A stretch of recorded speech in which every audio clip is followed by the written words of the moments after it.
ओम शांति। आज 30 जनवरी 2024 है और प्यारे बाबा के साकार रूप से चले हुए मधुर महावाक्यों को स्पष्ट करेंगी आदरणीय आशा दीदी।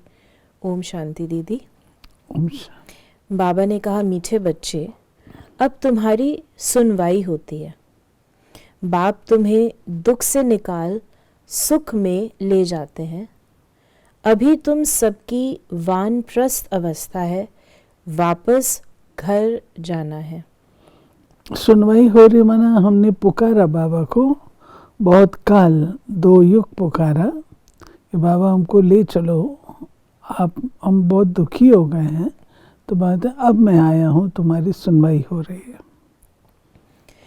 प्रश्न है, सदा योग युक्त रहने तथा श्रीमत पर चलने की आज्ञा बार बार हर बच्चे को क्यों मिलती है? क्योंकि अभी अंतिम विनाश का दृश्य सामने है। करोड़ों मनुष्य मरेंगे, नेचुरल कैलामिटीज होंगी। उस समय स्थिति एक रस रहे, सब दृश्य देखते भी मिरवा मौत, मलू का शिकार ऐसा अनुभव हो, उसके लिए योग युक्त बनना पड़े। श्रीमत पर चलने वाले योगी बच्चे ही मौज में रहेंगे। उनकी बुद्धि में रहेगा कि हम तो पुराना शरीर छोड़ अपने स्वीट होम में जाएंगे। मिरवा मौत मलू का शिकार, ये समझना कि जो शिकार है वो तो बेचारा मर रहा है, लेकिन जो शिकारी है उसके लिए तो वो एंटरटेनमेंट की चीज़ है। तो बाबा कहते हैं कि जिस समय विनाश का ये होगा तो उस समय हाहाकार होगा, लेकिन तुम बच्चों के अंदर में ये होगा अब इसके बाद हमारी नई दुनिया है। रूहानी बाप बैठ रूहानी बच्चों से रूह रेहान करते हैं अथवा रूहों को समझाते हैं, क्योंकि रूहों ने भक्ति मार्ग में बहुत याद किया है। सब आशिक हैं एक माशूक के। उस माशूक शिव बाबा का चित्र बना हुआ है। उनको बैठ पूछते हैं, उनसे क्या मांगने चाहते हैं वो पता नहीं है। पूछते तो सब हैं, शंकराचार्य भी पूजा करते हैं, सब उनको बड़ा समझते हैं। भल धर्म स्थापक हैं, परंतु वो भी पुनर्जन्म लेते लेते नीचे उतरते हैं। अभी सब पिछाड़ी के जन्म में आकर पहुँचे हैं। बाबा कहते हैं, तुम छोटे बड़े सबकी वानप्रस्थ अवस्था है, मैं तुम सबको वापस ले जाता हूँ। ड्रामा अनुसार सबको मैं सुखी बना लेता हूँ। बुद्धि से काम लेना है कि सतयुग में ज़रूर आदि सनातन देवी देवता धर्म होगा, और सत्संगों में तो सिर्फ शास्त्र पढ़ते पढ़ते नीचे उतरते जाते हैं।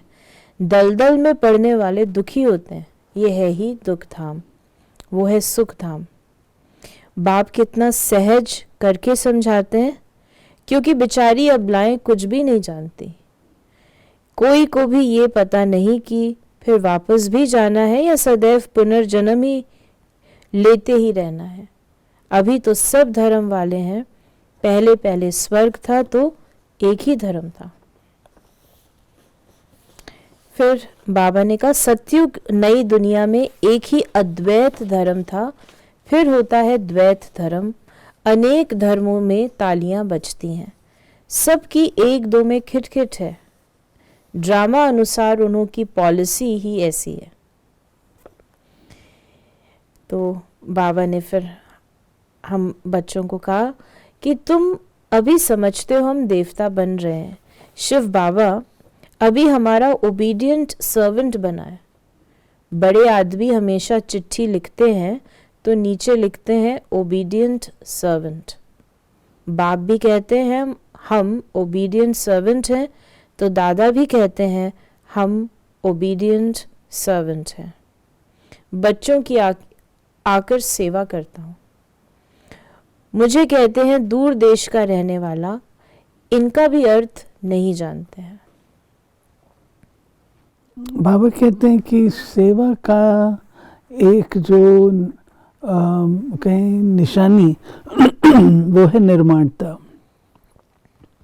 कोई सेवा करे और रौब भी रखे तो वो सेवा नहीं होती है। वाइसरॉय भी लिखते थे, I am your obedient servant. तो बाबा भी हम बच्चों को ये लिखता है कि I am your obedient servant. तो हम सर्वेंट तो नहीं कहते हैं बाबा को, लेकिन पिता बच्चे को इसी तरीके से एड्रेस करते हैं, तो वो बाबा का प्यार है। बाबा ने कहा, तुम बच्चे जानते हो इस समय रावण राज्य है, मनुष्य पतित बनते जाते हैं, ये भी ड्रामा बना हुआ है। तुम बच्चों को दोज़ख से निकाल बहिश्त में ले जाते हैं, उनको ही गार्डन ऑफ अल्लाह कहते हैं। कलयुग में है कांटों का जंगल, संगम युग पर फूलों का बगीचा बन रहा है, फिर वहाँ सतयुग में तुम सदा सुखी रहते हो, एवर हेल्दी एवर वेल्दी बन जाते हो। फिर बाबा ने कहा कि आधा कल्प है सुख का, आधा कल्प है दुख का, उनमें भी सुख जास्ती है। अगर आधा आधा होता तो टेस्ट क्या आएगी।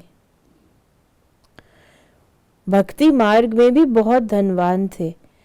अभी तुमको याद आता है कि हम कितने धनवान थे।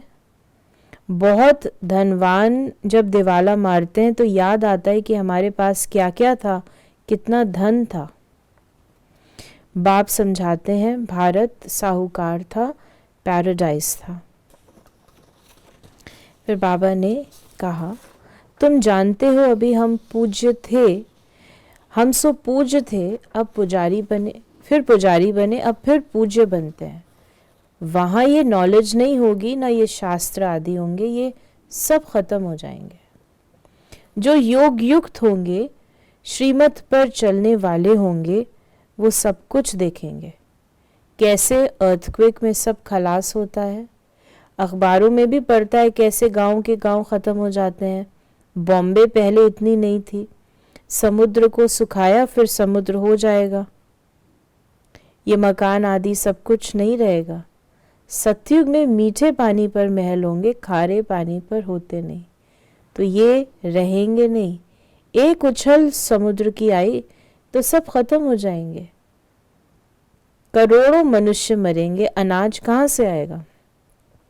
तो इस प्रकार बाबा ने हमें बताया है कि जो परिवर्तन का कार्य है वो बहुत ही तीव्र गति से और विशाल रीत से होगा।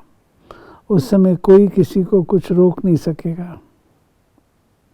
बाप समझाते हैं पिछाड़ी में सब फट से मर जाएंगे, क्योंकि कोई बच्चे आदि भी दुखी न हो, इसलिए नेचुरल कैलामिटी से झट मरेंगे। ये सब बना बनाया ड्रामा है। आत्मा तो अविनाशी है, कभी विनाश नहीं होती, न छोटी बड़ी होती है। शरीर सब यहाँ खलास होंगे, बाकी आत्माएं स्वीट होम में चली जाएंगी। बाबा ने कहा, मीठे मीठे बच्चों को बाप कहते हैं, मुझे याद करो तो खाद निकल जाए। गृहस्थ व्यवहार में रहते कमल फूल समान पवित्र रहो। स्व को अब विश्व के आदि मध्य अंत के चक्र का ज्ञान हुआ है, परंतु ये अलंकार तुमको नहीं दे सकते। आज तुम अपने को स्वदर्शन चक्रधारी समझते हो और कल माया थप्पड़ लगा दे तो ज्ञान ही उड़ जाए, इसलिए तुम ब्राह्मणों की माला भी नहीं बन सकती। बाबा ने हमें वरदान दिया, संबंध संपर्क में आते डायमंड बन, डायमंड को देखने वाले बेदाग डायमंड भव। बाप दादा की श्रीमत है कि डायमंड बन, डायमंड को देखना। चाहे कोई आत्मा काला कोयला एकदम तमोगुणी हो, लेकिन आपकी दृष्टि पड़ने से उसका कालापन कम हो जाए। अमृत वेले से रात तक जितनों के भी संपर्क संबंध में आओ, सिर्फ डायमंड बन डायमंड देखते रहो। किसी भी विघ्न अथवा स्वभाव के वश डायमंड पर दाग न लगे। चाहे अनेक प्रकार की परिस्थितियों के विघ्न आए, लेकिन आप ऐसे पावरफुल बनो जो उसका प्रभाव न पड़े। स्लोगन है, मन और बुद्धि को मनमत से सदा खाली रखने वाले ही आज्ञाकारी हैं।